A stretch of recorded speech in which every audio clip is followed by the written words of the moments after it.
Recovery. Don't worry, we had an open fermenter at Omegang also. I almost passed out when I stuck my head over the my gang, let's get this going. Oh my gang, let's go. Oh my gang, come on. Open that bottle. There we go. Part number 2 of what it will be officially known as episode number 7 of Agricultural Acts. We are back here fireside at Indian Ladder Farm Cidery and Brewery, 342 Altamont Road in Altamont, New York. ILFCB.com is their website. You're 7 episodes deep now. You know you need to know more about this place. That is one of our special guests, Jeff, cracking open another one of his beers, Atom Farm and Fermentation. This is going to be a spot happening out in Peter Fonda, New York. Which is right near Jane Fonda. We're very excited. They're actually next door. That's the Mitchy Whiny side. Very excited to have you, Jeff, and Chris back for part 2. We barely touched the tip of the iceberg when it comes to wild fermentation and part number 1. We barely started touching the tips. Just the tip. And in episode 1, we started off by having one of your Creek beers, this incredible cherry. There's no gummy bears in this thing whatsoever.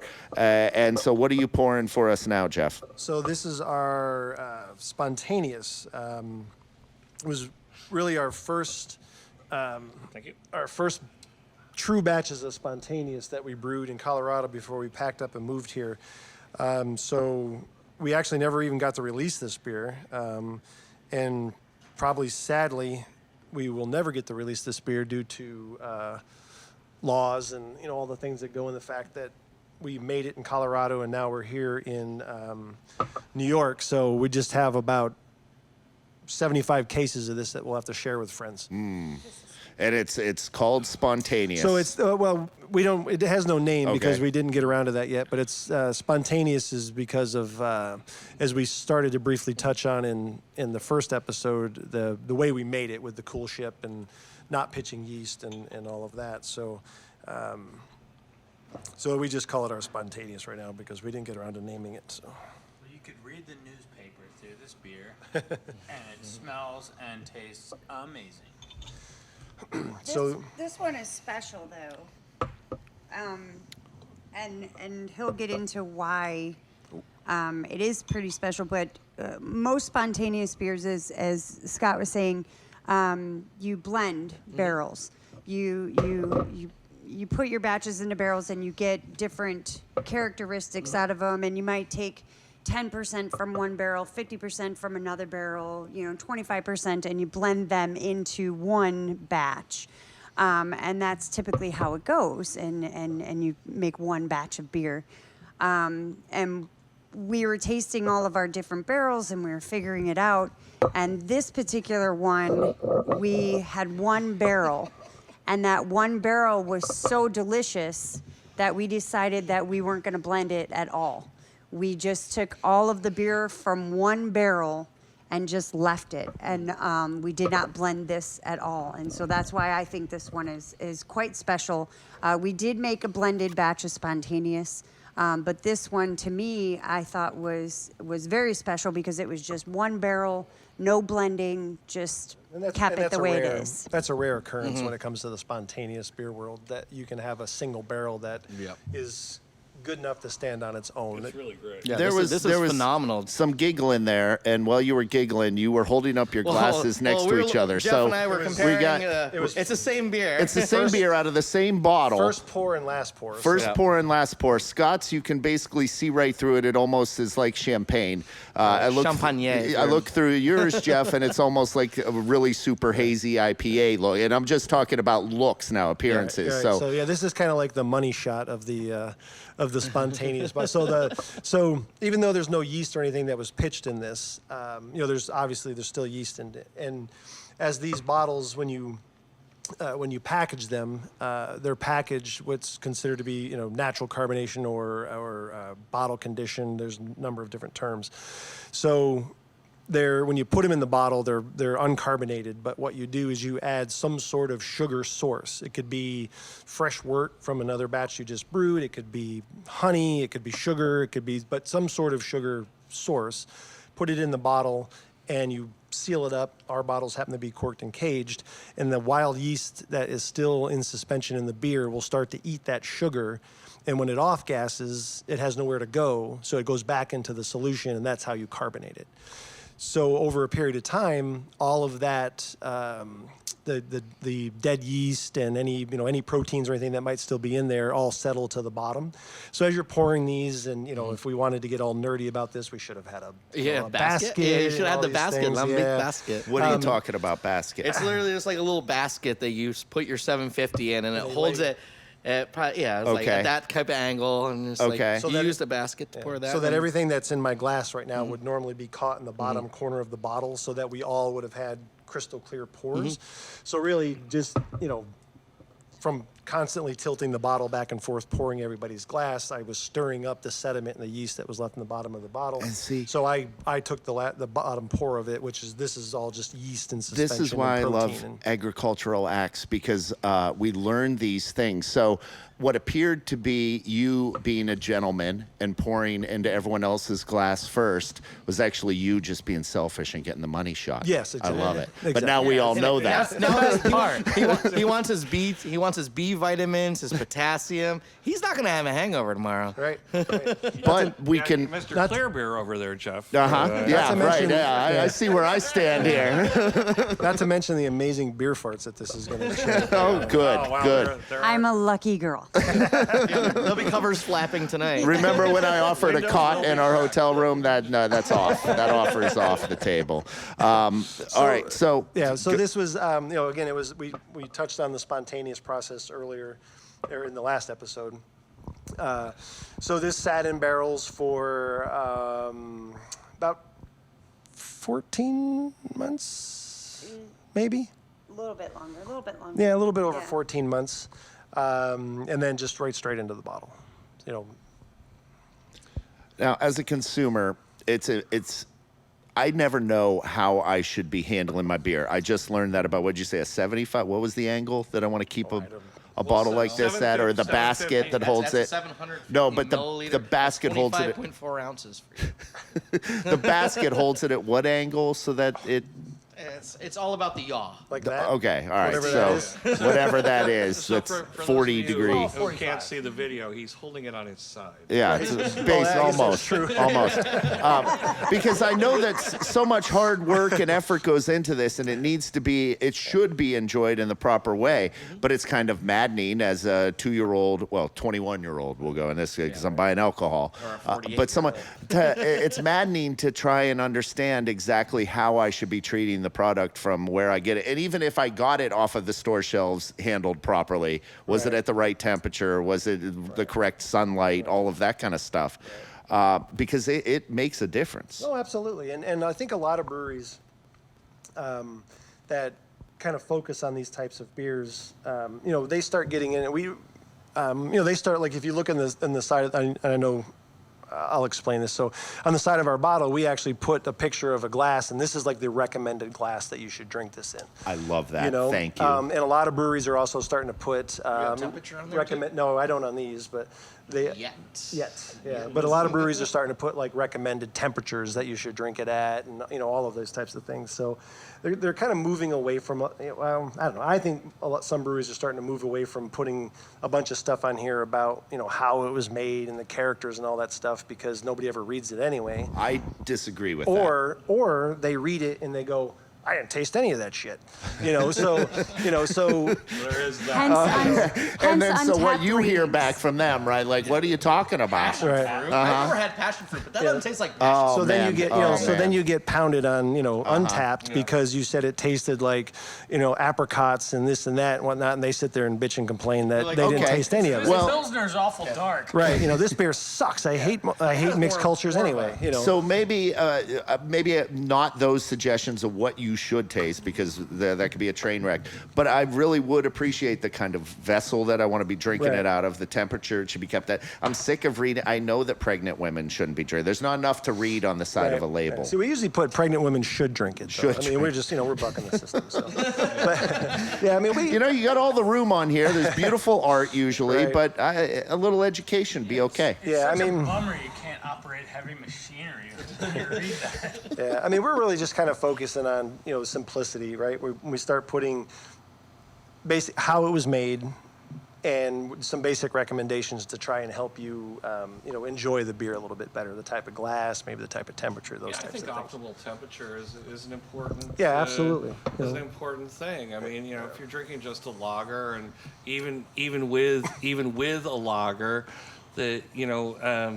if Scott could stop doing that. Well, you were in the mirror fixing your hair for the podcast, so I think Scott's just making sure. Just let your soul go. Dieter, back to temperature, because you're red hot, baby. Where was I? Where are we now? Temps, Well, it's just- important. Wait! Did you hear that? I made Chris snort. That's the first. It's just enjoying the beer the best If by way the it end can of this, I be. can get somebody to blow a little beer out of their nose. This is a good podcast. Oh, right. I'm at a proper temperature. No. So when you're drinking a lager beer, you want it to be fairly cold because, it's not, there's not a lot of going on there, right? But even with a lager beer, when they get warmer, you start tasting more of the hop character, more of the malt character. With this kind of beer, the brewer knows what the optimal temperature is. Yes, you don't want to all of a sudden serve it at that, right? You sort of, I like when you drink a beer and you go through the whole temperature phase, right? Yeah. And you hit that kind of optimal temperature yourself, and you go, oh yeah, that is where it should be. But you're obviously not going to just pound a 750 because it's supposed to be at this temperature, right? So you're going to go through all of those temperature phases, and I like that, Yeah. It's a good, It's like the different seasons of a beer, kind of. Absolutely, absolutely. You don't want to live in Phoenix. Yeah. Have the Like, this same was- weather every You're single right. day. I don't want to live in Phoenix. Yeah, this was actually probably too cold for what we just drank. We probably should have let it warm up for the end of the episode or episode Or like 3 or the blooper reel or Part whatever. seven. bottle that's on the mantle. Yeah, exactly. Yeah, this was actually probably too cold for what this was, for what Still the delicious temperature though, was. man. So, Still thanks. delicious. It is. Thanks. That is really delicious. We're Yeah. looking forward to having Atom Farm and Fermentation open out there in Fonda, and because clearly you two know what you're doing. Is that near Bridget Fonda? You guys are a huge asset to New York, and you just Yeah. even know it. Well, these huge asses that moved to New York. See, and so that's it's not just it's not just spontaneous beers that have that problem, right? It's basically any bottle conditioned beer. We run into the same issue with there being yeast in the bottom of the bottle and things like that. So for those of you out there that can't see this, Chris. Alex, grab a Falcon real quick. Yeah, Let's take this. Christopher. That's not Chris. I'm Chris. Yeah. Alex. Yeah, I said so- Chris. I said Oh. you. No, I was just saying. Well, so- who we've got yeah, here? you We got Dieter, we got Scott, we got Scott, Jeff, we got Chris, we got Alex. Chris, you I'm got Falcon? Jeff, number Right. 2, And and Juan Valdez. executive producer Juan Valdez. So, but yeah, he just poured the last little dregs that were in the bottle of Arlo that we had earlier, and it was just straight sludge. That's just all yeast. So that's just it's a common thing with any bottle conditioned beer. But to be safe here, it is a 2-bedroom apartment. So. Right, that's true. He's not sleeping with Megan tonight. I feel like 5 years ago too, people were taking cans of IPA, what was it? Heady Topper. People were trying to steal the Conan yeast off of Heady Topper, and taking the cans and trying to propagate that yeast that just that little worm that came off the bottom of the can, and people were just trying to capture that. Oh yeah, and homebrewers do have been crazy doing things that with forever. that. Yeah, And exactly. it's like, I used to do that. but that's the essence of what's in the bottom of that bottle. It's like there's How many a times huge. Did you try to culture that dead dual yeast? No, I didn't have to do that.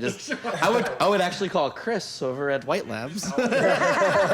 I want to talk about the phenomenon known as Heady Topper real quick. Yeah, okay.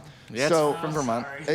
But it's just no. I think what's we're up? all on a What's up? similar track here. Like, was it just because someone cool said it was cool, or is it really that goddamn good of No, a it's, beer? it's absolutely delicious. It was one I've of the had original plenty, but- New England IPAs. Oh, it was. Yep. Okay. And it kind of brought people to your wonderful state of Vermont all the time in search of this elusive beer. It was a Because groundbreaking thing. Yeah. it was something that was new and exciting. You could only get at that point. You could only get it in Waterbury, Right. where now Prohibition Pig is. Yeah. And then they had then they opened up the cannery, which is right next to Ben and Jerry's, and they would have like a can release like on a Friday, and it was hilarious. When you go in there, there wouldn't be a huge line, which was really strange, but people would walk out of there with 4 or 5 cases, and you're watching the dudes pack it up right then and there, and they never filled up their pallet. Because the people in the store would be like, okay, I need 4 cases. Well, there you go, do this. And I think John's and Jen's big thing was to sell the beer, get it out, get it into the consumer as quick as possible. Because beer like that will degrade over time, and it's honestly, I still think it's one of the finer beers. Well, I still prefer Focal Banger over But Heady. that's style, yeah. And also, what did John say? What did John say? He said, "Oh, if, I'm not giving out my recipe. If people like this, they should make it." And then everybody did. Right, exactly. Careful what you wish for. I just remember like people early on, like 5 years ago, people were trying to literally take the empty cans or the last eighth of the can, and they were like, I'm gonna propagate this yeast in here and try to revive the dead yeast that's in here. Right. And if I can get something going. But- And people were just, that was like, the spark that started the fire with everything. And just people were like, this is so amazing. And just people, and that's also what kind of got people into like, this is an amazing yeast. And this yeast is what's making the beer so amazing. That yeast is just Boddington yeast. Yes, I know, but you can't refute that people were doing that with that, and they thought that the yeast but they also don't was have a lab. the They don't have a secret lab weapon. where they can plate everything out and then find your healthy culture, Yeah. like your healthy colonies, and then propagate that up. No, I know, but people thought that. I mean, the yeast is the secret weapon. The yeast It's is the soul of the beer. Yeah, it is. It is like Water, you can water have, profile and yeast. Yeah, and 75% like what Chris of the beer, said, as I it's learned like, in part 1, right? It's like You bet your like what boots. Chris said. It's like you could have 5, 10 different types of wort and the same hop profile, but you throw 5 to 10 different types of yeast into the same wort and hop profile, and you get 5 to 10 different styles of beer, and that's Amazing. That's a huge homage to yeast. So I want to say, hey, thank you, yeast. So one of the You things are I was- the backbone of the beer. You are Thank the you, yeast. soul. And you are the body of the beer. And like, people think that it's all about the hops. Oh, the hops. Oh, if you don't have the right hops, the beer doesn't taste right. But it's really the yeast. Wow. Oh yeah. The yeast is the world. Today, yeast is the universe. the day that we're recording this is St. Patrick's Day Eve. This is Stone Cold Steve Austin Day. Okay, I'd like to add. Hell yeah! I'd like to add to. I say today we deem National Yeast Day, so that the day before we overindulge in the beer, we really pay respect to where the beer came from. I'm Is there sure already there a probably National is. Yeast There's Day? gotta be. Oh Christ! If only we- Executive producer, Come on, he's on it for us. So what, I don't we want to are- smell your just to quickly fingers. get back to the heady topic, Alex. Say one of the things that sort of blew me away about John's thing was that when I found out that, so he said, I'm not giving you, anybody can make this, which they pretty much can. Sure. It's beer, right? Right. And then the other thing was that he would never say what his hops were because he was always using different hops. Right. And the fact that he was blending. Right. So, it brings us back. Here you have what people is this kind of thing that's been made up, but Right. it's right back to where we are. Oh, absolutely. Right? Absolutely. Yeah. Yeah, it's not. It's not wild fermentation, but everything else around it Right. is right in the same wheelhouse as wild fermentation. He's making an IPA where he's blending and he's like using whatever ingredients he can get and right. you And know- he's using hops that, is like, like everybody's like, oh, you got to use Citra and you got to use this and you got to use that. It appears to me that he's using whatever he can get his hands on. Right, whatever whatever was available, whatever was cheap, or whatever was on what's on the spot. spot Or, market. right, exactly. But then that gets back to, that's the brewer's art. He was Yeah. able to make something that was fantastic out of what Right. he could get his hands on. Right. Which is, which in my book, I mean, that's a dying thing, right? I mean, Yep.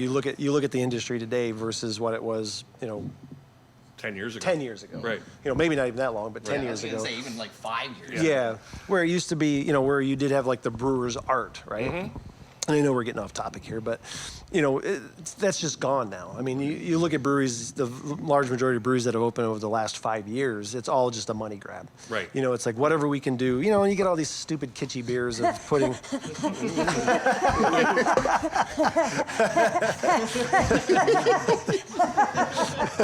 So there is no National Yeast Day. There is, thanks to executive producer Juan Valdez, there is National Yeast Infection Day, which is That's about the same celebrated thing, right? on Is the that Ritz-Carlton's birthday? 27th of October. Is that Ritz-Carlton's birthday as well? No? Unofficially. So I do deem today the 16th of March Yes. Stone Cold Steve Austin National Day. Yeast Day / so yes. Is that lager yeast or ale yeast? Oh, Christ. Is it Now, do they deserve their own day, right? Yeah. Do they deserve their separate days? Lager yeast Well, that's or a ale question yeast? for the experts. Well, What's the difference? One name. eats up, one eats down. Yeah. How you like that? How you like That is that? true. One eats up, Yeah. one eats down. Wait, what do you mean? What is that? What are you talking about? One's top fermenting, one's bottom Yeah, fermenting. okay. One's cold, one's hot. Okay. Yeah. You got any more? You want any more brain buster? No, how about I bust out another goat question? How you like them? We haven't had one this hour. How you like that? So you guys should think about what is the most beautiful, like what is the best experience or best, what's the best experience you like Jeff and Scott Spit it out. Come on now. have seen in the world of a spontaneous or wild fermentation brewery outside of your own places. What's your favorite place do you you've been like? to? Who blew you away? Jesus. Wow, that was For a while, I didn't know where he was going. like There. a hibbity. Whoa. Well, I have to bring it back to their wonderful place of Colorado with True Brewing Company. The Acid Temple. That place was Was it the awesome. beer or was it the place? Both. It was the experience. Yeah, the experience. What is so fantastic about this place for all of us who have no idea what it is? It's a metal bar. Okay. Yeah. All right. So all they listen to is death metal and Norwegian black metal. This sounds like It's- a great The time. tap room it's is awesome. the tap room is solid black. Yep. And rest in peace to Brandon, who And- showed us around there. He was definitely Yeah. a huge asset to that company. And That was he a huge bummer. The nicest guy that anybody could ever meet. And he was lost too soon. Yeah. Way to bring it down. Yeah. Wow. So at the Acid Temple, they had a little cool ship there, and they had all these fermenters and no glycol hooked up. And as a brewer, you're like, wait, why is there no glycol? It's like, yeah, what's going on? Why would you have glycol on your fermenters? What is They- glycol? What is they even had glycol? drops. They had drops in there. They had drops, and they had the ports on the back, but they just weren't running glycol. What is glycol? Glycol is it's basically like antifreeze. Antifreeze. Oh, okay. So that's what helps cool your beer down. But Okay. when you're making, spontaneous beers and wild fermented beers, you kind of let it free rise. So it kind of goes through all of your different temperature phases during fermentation, so it can bring out different aromas and flavors. Glycol Time for just lets you another maintain screaming that goat temperature. question. Yeah, where's Yep. it go? Press the bottom. Yeah. Why do goats scream? A, they're hungry. B, they miss their mommy. C, they're in distress. D, all of the above. All the above. All the above. Can I go with the was it E? E, E. Roller coasters. roller coasters. It is all the above. They'll scream for just any old reason whatsoever. they will. Even They absolutely roller coasters. They would. They absolutely would. Oh my God. Nah, goats are great. How dare you, sir? Yeah, that's Yeah, you're in Dare you. striking distance right now. fighting words right there, buddy. My goats are adorable. They are. We have a neighbor with a bunch of How goats. dare you, sir? They're very friendly, is what I've come to find out. The goats. I will lay down a blanket in the nice weather, and my goats will come and lay down with me, and we'll take a little nap during the workday. When they butt heads, I see a certain level of respect between Yes. the goats butting heads. Pretty cute. They're like, hey, that was a pretty good one. You got me. Heads like they have buttons on But buttons. Buddy. Butting. Button, Butting instead of heads. button. Yeah. So anyway, that's great job. You know your goats. I think you're 4 for 4 I love my on the goats. goats questions, Chris. Fantastic. Again, our special guests from Atom Farm and Fermentation. You're going to find these fine people out there in Fonda, New York. Work Peter there Fonda. near Fonda. In Fonda. In Fonda. What'd I say? Peter Fonda. I said Peter Fonda again. Jane Fonda. Jane Fonda. Wait, now we're going to be found in Jane Fonda? Yikes. Wait, I just wanted to clarify. And I'm excited about this because you clearly know what you're doing. You're passionate about it, and you've moved all the way across the country in order to do it. So, and what a great area out there that you're going to be like a destination for everybody in the 8-county capital district. Yeah, some cool things about the brewery that we're gonna have is, and some of the things that we did at our old brewery, we grew a lot of the ingredients that we put, a lot of the like herbs and stuff that went into our beer. We grew on our property, and now we're gonna be doing it on a larger scale. Our waste, if you want to call it that, our spent grains go to our animals. We'll feed those to our goats and our sheep, and we'll have like a little farm store where we'll sell the wool from the animals. So it's going to be like a whole circle of life kind of thing out on the farm. Is so. it just the two of you? Yeah.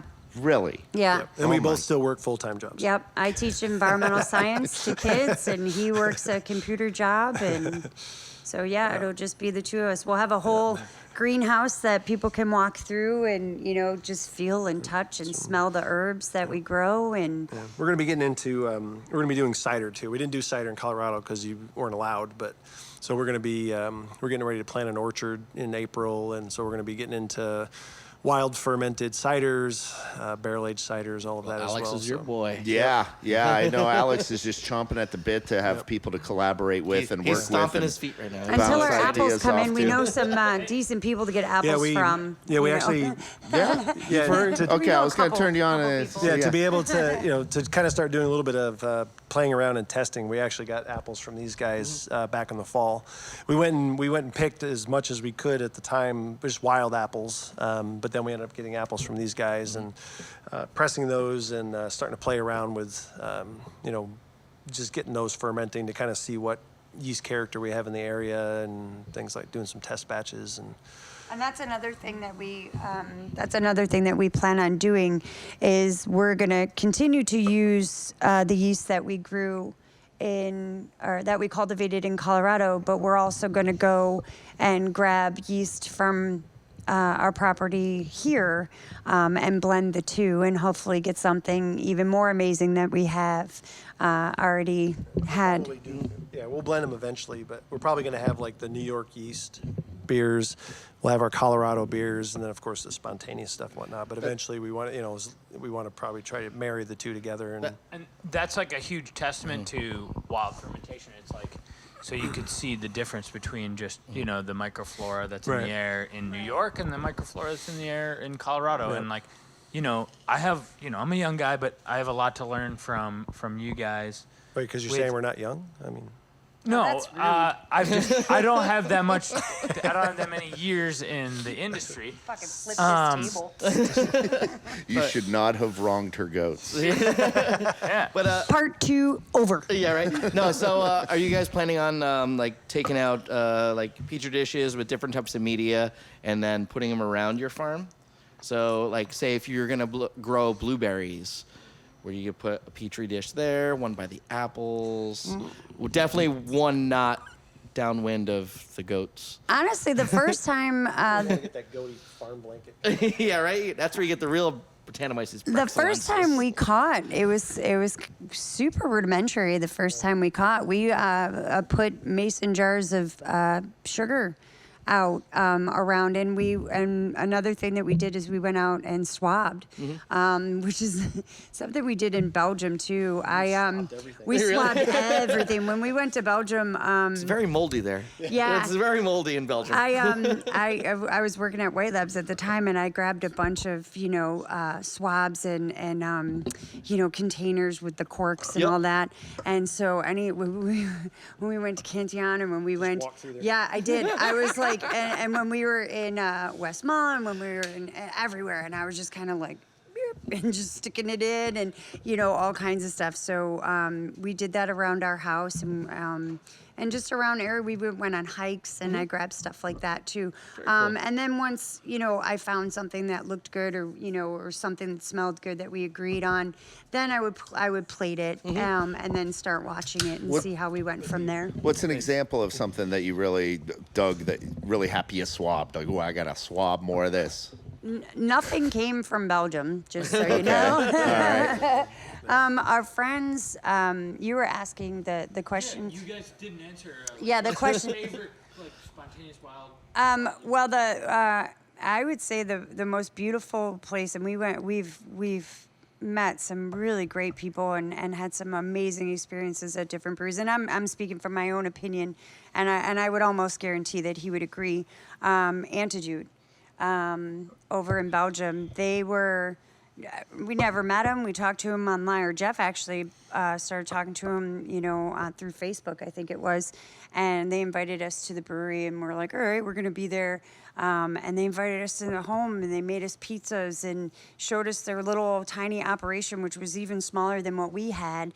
And next thing you know, we're sitting at their table, and we're like, we gotta go, and we're eating and drinking, and just all of a sudden now we have this beautiful relationship with these folks that are doing, I don't know, similar but different. Well, that's how we got to know each other, is because their brewery was on their property behind their house, very small, operation. They grew a lot of their own stuff. It's all wild fermentation, and that's how we kind of got together online.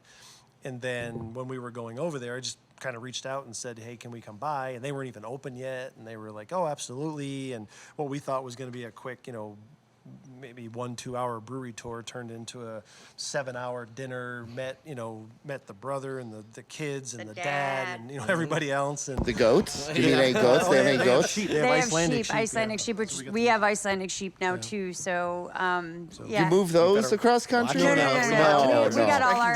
We got all of our animals here. So But then Sheeps go to heaven, goats go to hell, right? That's the cake song. but that turned into just a great relationship that we have with them today, and I've flown back over there since and brewed a collaboration beer with them, and it's just turned into a really good relationship. So out of this spontaneous brewing world, that's probably been Spontaneous That friendship. goes to show it doesn't. exactly. It doesn't have for to be sure. this corporate company or No, a no, large no. scale. Like, they're the name, the mainstay in the industry. It's like you guys are great. You guys are cool, and like. Yeah. That's how it is, I feel like that's how it is with us and you guys. Like, we just met you guys, and you guys are such great people that it's just like, but then if you you want guys have a great thing going on. but then if you We want to taste talk your beer. about It's amazing. It But then sounds if you like wanna Alex talk feels about like big they're and the goat. cool, if you want to talk about big and cool, though, I would throw props to Avery. I mean, Avery's huge, ginormous, brewery, and they have been nothing but family to us. I don't even know if we would have got off the ground. No, without Avery. And they're, one of the biggest breweries in the country, and they have been nothing but family to us. So, you can't. I mean, we were just hosted by Doug Fishhead, and Sam and his wife were fantastic. I mean, Right. they're this huge brewery, and they took time out for Indian Ladder Farms. Right. Which is amazing. I mean, they everyone's, don't. everyone's like, who the hell are these guys? Why are they hanging out with? Why is he getting his Jeep gliding? Why is he playing with his radio?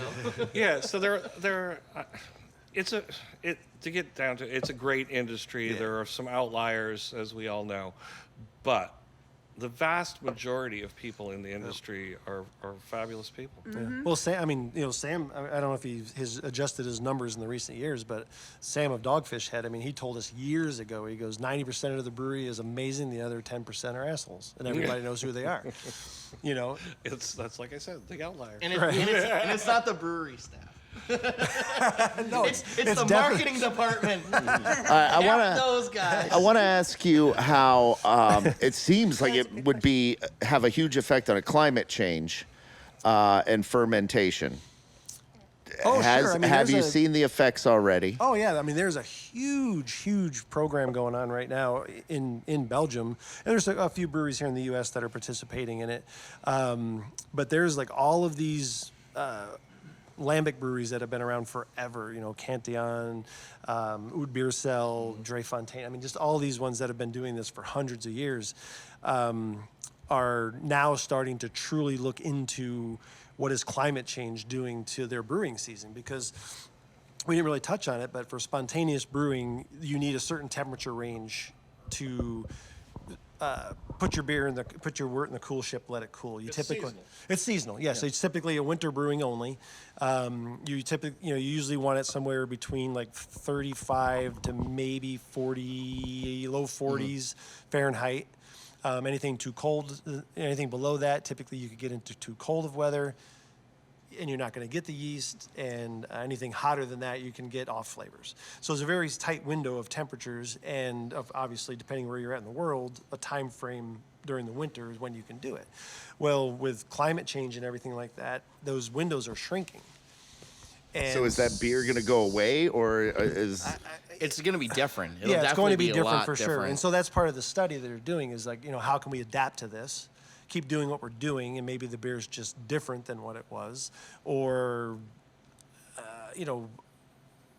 is climate change? I mean, obviously it'll keep changing, but just ultimately, how is it going to affect it, and what can we do with these types of beers in that environment? And that's just starting. I mean, they started it, probably, I don't know, within the last 5 years, really digging in and starting to look at it, because it's in Belgium, because that's where all this started. They're seeing it, their brewing seasons are getting cut way down, so it's becoming a very serious issue. that is. It's fascinating to think about where this is going to go and what's going to come of it as well. Is there any? I always like to try and stay positive. Any positive outcome that you maybe wish would come out of a warmer climate, or more intense winds, or more moisture, whatever we might be headed towards? Different funkiness.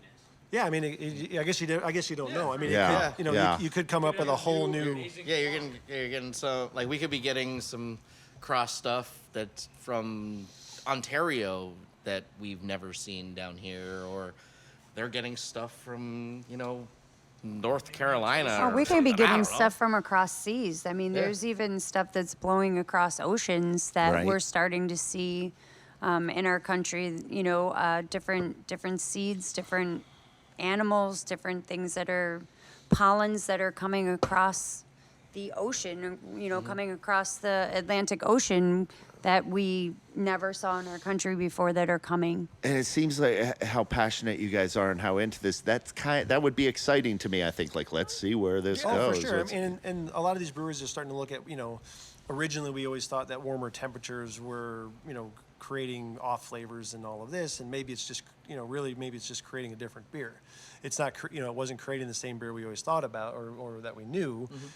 It's creating a new beer. And so they're looking into, all right, well, what if we do have to do this in warmer temperatures? Do we just, does the yeast and the bacteria ultimately adjust and make something new? Or, maybe we have to start looking at process and things like that. So it's, I think it's the unknown. I mean, and that's the big thing with wild fermentation, spontaneous fermentation. Ultimately, at the end, you have no idea what's going to come out the other side. You really don't, especially if you're working in barrel aging and all of that type of stuff. It's embracing the chaos, and you can't control it. All you can do is, once the beer leaves the brew kettle, you've kind of given up control over it, and then you're just along for the ride. And we'll see where that. That's where you kiss the hose when it goes to the tank. Yeah, You're like, exactly. Best of luck. I love Yeah, you. exactly. It's wild, spontaneous. So it's different. It's always changing. Right. Like look at Alex's Cider Worlds. Dry Hard is never the same apple, but still the same fermentation quality because of the year or like the time that it's actually picked and pressed. You know, you're constantly trying to keep it consistent. You're taking samples and testing, but it's just like it's with cider. It's just like wine. It's like each vintage is going to be a little bit different. Trying to maintain consistency, but it's like it's not like You have, like, the ballpark a malt area. profile and a hop profile, and it's like it's up to the brewer to keep it consistent. It's Consistency. the world keeps it a little bit different, and it's That's the, Mother Nature doing its yeah. thing. Yeah. I mean, That's what I love about Even the most my side. consistent product in the world, the most consistent product in the world, like Budweiser. I mean, how many people work for Budweiser that go around the country to all the different breweries to make sure that it tastes mediocre? I mean, it's an army of people, right? right. It's a huge part of their payroll. Exactly. It is, and that's That endorsement. well, it's a testament to science, to be able to create that and make that. But Budweiser from 1950 to today is not the same product. No, not at all. It used to be good. It used to be different. I mean, so consistency is, They're getting all that rice from California. well, that's good rice. The only way we can keep it consistent is by agricultural acts. That's right. We're here to educate. We're here to inspire. I love how you're holding that microphone stand. Like It's like Steven Tyler. Right there should be the theme music. Right there. It should be like, This is Thank you for joining us on Agricultural. episode 8 of Agricultural Acts. We're fireside here at Indian Ladder Farms in Altamont, New York. Part 2 with our special guest from Atom Farm and Fermentation out there in Bridget Fonda. That's Bridget Fonda. We're getting younger. New York. Really looking forward to enjoying the products. Type in Bridget Fonda on their maps. Well, she made some good I movies. can't control what people do. Barbarella? Placid. Look, once Dieter told me that that those Fondas actually have ties to that area, I'm not just going to can't let it go disconnect now. from it, right? I'm not going to let it go. It's like They don't. Avril they Lavigne. do. Yeah, just like you have a 750-foot pond in your backyard. He does. I do. I think that was only a deep tale that he told me. Yeah, That it's the a pond deep- was that's a- 750 Well, feet the deep. entire EQX listening audience. But I always forget these microphones are connected to something. Damn it. Scott, I want to talk about, does this sippy cups and coloring books have anything to do with anything we've been talking about? This is delicious. No, it's marketed to children. Okay, great. This is not something that's done in barrels or something that's done in the cool ship. This is known as a kettle sour. It's a clean sour beer. So I take a pitch of lactobacillus. So instead of using like your typical Saccharomyces yeast where it turns sugars into alcohol, it turns sugars into lactic acid. It's your lactic acid bacteria. So you get your pH drop, and then you can finish it off with regular old Saccharomyces cerevisiae to get your alcohol content.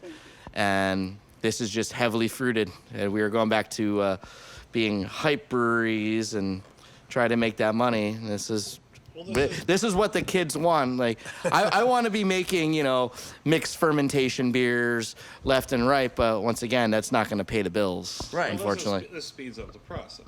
Yes. Yeah. So I can make a sour beer doing it this way in about 2 weeks, opposed to something like that went up to 13 months. It is also quite expensive just so you know, to make. It's fast, but it is expensive. The profit margin on this particular beer is On this sippy cups and coloring books. Yeah, they're Yeah, to buy a pitch of lactobacillus to make a. not to mention the fruit puree. Well, yeah, the fruit. I mean, the fruit alone, but to buy the pitch to make the kettle sour is a very expensive way to make a sour beer. Okay. Where a traditional sour takes time, it's expensive in time and commitment. a kettle sour is expensive monetarily because it's just an expensive pitch of. This guy's using Yeah. yogurt. Yeah. So. Oh yeah. So that's another thing. It's like, yeah, use Good belly. Yeah. You use Good Belly. I've been using Good Belly. I've used kefir. This is actually done with kefir. But it's still not cheap. It's No, not. it's like a Financially, there's no shortcut. for It's doing either real estate or for doing something like this on a 3-barrel batch. My quote unquote yeast pitch would be like $8 at the local Hannaford. It's just full of Lactobacillus plantarum. It's just a faster ROI. Oh yeah, yeah. Like I'll still drop my pH to about 4.2 pre-sour, and then bubble it with CO2 the whole time. Put a blanket of CO2 on there. Throw that in there. Seal up the kettle. 3 days. Ooh, it's like that brewery smells funky. And the best is when you start heating up the kettle and you get to about 140, 150, and that lactose starts to die. Yeah. Just gets so foamy and But There's a lot of soul searching that must go into putting out a product or developing the product, because it's like, do you want to be true to what just you like? But you also have to be a business person and put something out that is semi-mass marketable. I also kind of, I'm not going to say it. I'm not going to say the Larry David quote. I'll let Dietrich say it. Well, no, it's fun to try these things. Yeah, I mean, sometimes you just want to have fun. Right, you know. yeah, right, exactly. You don't want to overthink it a lot of time, you know. The Like, other let's. thing is, okay, yeah, we spent some money up front, but it didn't take very long to make it. Does the public like it? If they don't like it, you know, okay, we won't make it again. It's you know? sippy cups and coloring books. Was it fun? Do I It's- kind of like it? it's- Yeah. Do I want to drink it every day? No. No, right, exactly. You know, it's. But do I want to drink any beer every day? It's like people come in and look at the board. It's like, oh, what's your favorite beer up there? And I was like, I don't know. Is it Tuesday? Yeah. You know, it's like maybe I want hops today. Maybe I don't. You know. Maybe I just want to drink a double bock. Yeah, or have a maybe- Pilsner or right. Cold beer. It's not Maybe- up there because it's made by another brewery. Yeah, exactly. It's like, I like other breweries' beers. I like our beers. So someone comes in right off the street right here, completely unfamiliar with Indian Ladder Farms, Cidery and Brewery. When they eventually come out to Atom Farm and Fermentation, they say, what should I try? What do you go with here? What do you start someone at? Do you start a conversation with them about, has well, to what do be you normally? It has to be a conversation. I think a lot of people are like, there's a lot of kind of arrogance out there. It's like, well, I don't know what you like. And it's like, well, now talk to your customer, you know, find out what they like, you know, and then the other thing is try to educate them, right? You know, if they say, well, I only drink this, it's like, well, maybe, you know, we can lead them down to another beer, you know. And So someone comes in here and you ask them that question, they say, well, I'm a Bud Light guy. Then we have like 74 Coutador. Yeah. Or we have Indian Lager Farms. Yeah, We make beers that, you know, are not too crazy for the inexperienced beer drinker, and even for the experienced beer drinkers, they like them. I like the pompous beer drinker that comes in who takes femininity for granted and says he likes a lager and then tells me his favorite ale. Those are the best. That is always my No, favorite. I don't drink ales. I only drink stout. Yeah, no, I like, you know, I love the guy who comes in and sees a woman behind the bar and thinks he is the beer god and then says he loves, you know, lagers, and I'm like, oh, great, what lager do you like? And then he gives me the name of an ale, and I'm like, okay, and then we go from there. I like the people who say I don't like hoppy beers, and then I get them to drink the hoppiest beer Right. they've ever had in their Right. entire life Right, yeah. and tell me how great it is. Right. Yeah. You know, It's not that hoppy. you know the, Sir, you're actually drinking a cider. We have had that. that is out of the water tap.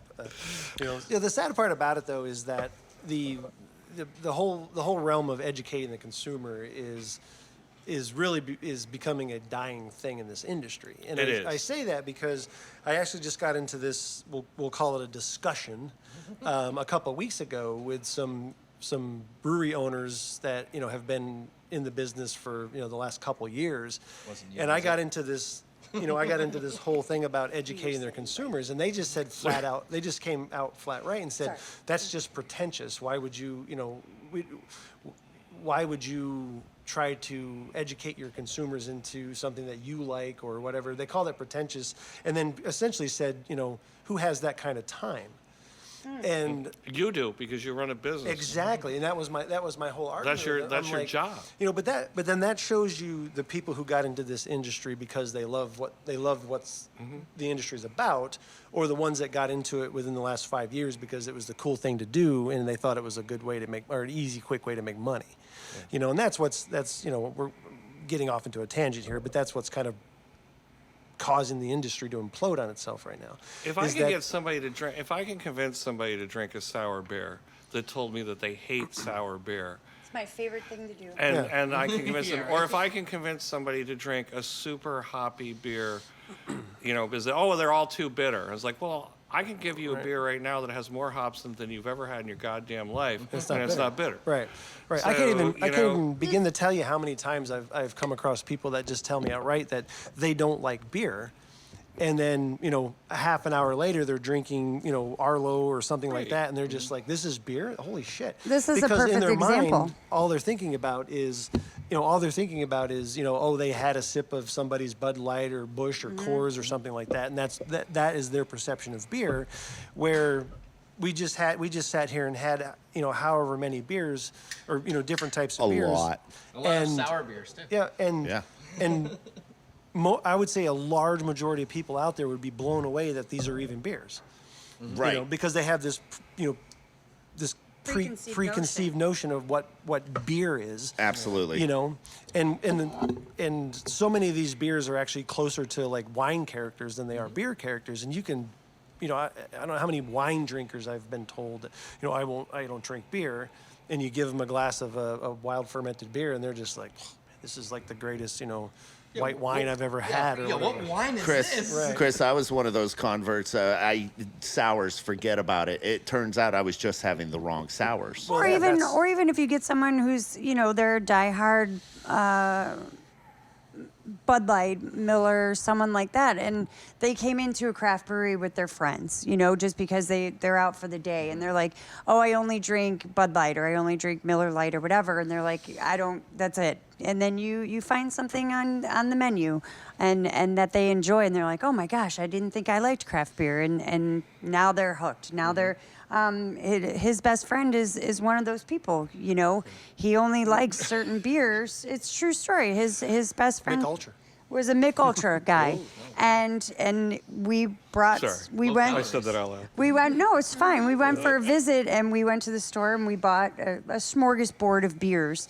And by the end of the trip, now he's. Well, then we took him Arlo. Well, yeah, but then we took, but then we went to the store and we bought some smorgasbords of beers, and by the end now he always has craft beer in his fridge, even when we're not there. He's got craft beer in his fridge. I firmly believe that we still have to be evangelists. Absolutely. I mean, this whole thing, what you're saying, you're sitting down with these other brewers, and they're saying, oh, well, that's pretentious and so on. It's at the end of the day, you're a business. You have to be an evangelist to sell your product, and you can't just be a bunch of brewers sitting around talking inside baseball. Right. It's like, oh, this is what we like, and I don't care what they like. Is that what you meant when you said the industry's imploding in on itself, Jeff? Is that? Yeah, absolutely. Yeah. You've got this new batch of brewery owners and brewers that got into this for. Because it was the hot industry to get into, and they thought it was the easy money grab and whatnot. And then all of a sudden they're realizing that it's like an actual business, and it takes, creativity to keep people coming in. And, we could go down a whole nother realm about how that creativity, quote unquote, has, started creating a lot of things that aren't beer that, or wouldn't be considered as beer. But they have this. It's pretty. Yeah, right. It's pretty, but they're not taking the time to. They don't see any benefit in educating their consumers, And to sit there and to have a brewer tell me that it's pretentious and they don't have the time to do it it's just, I just kind of sat back and shook my head, and I'm like, I don't even know how you begin to argue with that. Like, how do you reason with that Right. when they've got that already in their head? That Yeah, it's they're just just like- here to just keep shoving beer in front of people. On a busy day here, I could nine out of 10 people that walk in the door, I could say, "What's IPA?" and they don't know. Why? Oh, yeah. Why should they? Right. Isn't it my job to Right. to convince them why they might like it? Right. Maybe they won't, but I don't like hoppy beers, but can I have an IPA? Yeah. Do you have a double IPA? well, the thing is, you may find that they like sours or cider. Right. Yeah. Yeah. That they don't. Hell, they might not even know that they like sours or Well, cider. maybe Mick Ultra wasn't their go-to Well, after the all. whole conversation started over about, educating somebody over kettle sours versus traditional sours, and I'm of course on the traditional sour way, and they were just like, well, why does it matter? It's sour, and it's like, Of course it matters. You lose all the complexity of But they're not asking that question because they're trying to start an argument with you. They're honestly just, what's the difference? Because to your average consumer, sour Well, is he's talking sour. about these are people that are he's talking about people that are educated in that. I'm sorry. yeah. No, I'm talking about the brewers. Okay. They know. Yeah, that. he's not talking about the consumer. Well, yeah. F them. Right. Right. And As long as they keep, as long as they keep buying it. They're making some friends today. I was trying to make the argument that there's a massive difference between kettle sours and traditional sours, both from depth of character to the amount of work that goes into it and all those types of things. Now you don't have to sit there and bore your consumer to death about like, this is all the differences, but you should at least let them know that this is how we made this beer, and this is what's known in the industry as a kettle sour, and this is why, or something. Yeah, like that. yeah. You put a kettle sour and like a spontaneous fermented beer, you put those two 5-ounce samples in front of somebody, They'll know they're and different. they'll make the choice. They may make the choice, and they may know they're different, but Yeah. why? Or they're two totally different beers. Right. One's super clean, and then the other one's like funky and. Which one are they Yeah, but choosing? so many times I've had a kettle sour and it's not sour. Well, yeah. It's I mean, just, but it's just so lacking. It's heavily. I guess fruited. it's also my upbringing and where I've come from, but it's like it's just I don't know. Sometimes the kettle sour just seems like the I mean, that's a the whole back- other. yeah. That's a whole nother podcast, right? Is about kettle sours versus traditional sours. Question and Oh, some God meatloaf. bless you. I think this is the last Screaming Goat question in the Screaming Goats pocket guide here. I bought that. How many stomachs? That's Meg. Meg bought this. I know the answer. How many stomachs do goats 4. have? 4. They're a ruminant. Well, Yeah. there. Damn. Well, on that bombshell, thank you for all our listeners this evening. Okay, follow-up question. Do they have upper or lower teeth? They have both. Goats do. Yes. Because I've been bitten by That's not in my goat guide. I don't know if they have upper or lower teeth. I would assume they have both. Most important is who bought that. It was me, Megan, and I got that for Lori as a gift. It's epic. Everyone should have one. Well, I think that about wraps things up for part number 2, episode 7. Chris and Jeff, absolutely fantastic. We learned so much. Thank you guys for coming out. Thanks We're going to have you. Thanks Much for having us. appreciated, and you guys are a wealth of knowledge. We have Indian you for Ladder having us. Farms on the radio station every other Thursday. We absolutely have to have them pop in, at least for a little bit, especially when you get up and running. We're very excited for you. We can't Absolutely. wait to come out and support you in Fonda, New York. These people, you've listened to the 2 episodes with them. You know your stuff. You're passionate about it, and I feel like people that listen to this podcast are going to be out there to support you in droves. So we look forward to that. Atom Farm and Fermentation. As always, Indian Ladder Farms, Dietrich, Scott, Alex, thank you so much for spending your time and sharing your knowledge. And this guy, the executive producer over here, Juan Valdez. Couldn't do it without He's him. got coffee. How y'all doing? You've been listening to Indian Ladder Farms Cidery and Brewery owner-operator Dietrich Gehring. Its head brewer, Scott Veltman, and its head cider maker, Alex Gill. The producers and engineers are Troy Pohl and Ian Carlton. Any questions, comments, thoughts, or suggestions can be directed to podcastilf@gmail.com. That's podcastilf@gmail.com. I'm Jeff Mo'rad. Thanks for listening. See ya!